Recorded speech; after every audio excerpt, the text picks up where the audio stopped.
Good morning everyone. Advance Happy New Year po sa ating lahat. Welcome to my YouTube channel. So this time, let's answer the question na provided sa Let Review Group.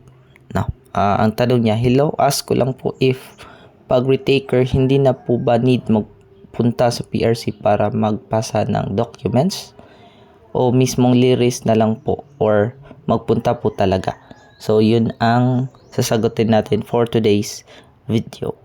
So ang sagot niyan po is depende po talaga sa sitwasyon. Pero karamihan sa mga retakers hindi na kailangan pumunta sa PRC office.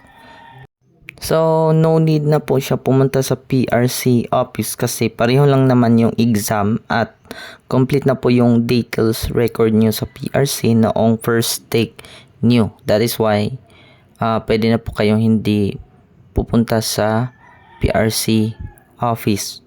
So, in different situation kung may problem po yung liris account nyo, doon lang kayo pwedeng pumunta sa PRC.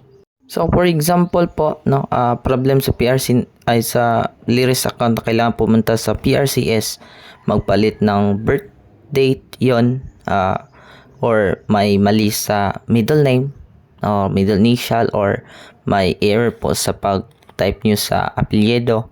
So, PRC office po kayo pumunta. Need talagang pumunta yon sa PRC office. Pero pag retakers po, as long as nakapag-register kayo sa liris and nakapagbayad kayo, no need pumunta sa PRC office. At yun lamang po. Thank you. Please like, share, and subscribe sa ating YouTube channel para the expansion sa ating community.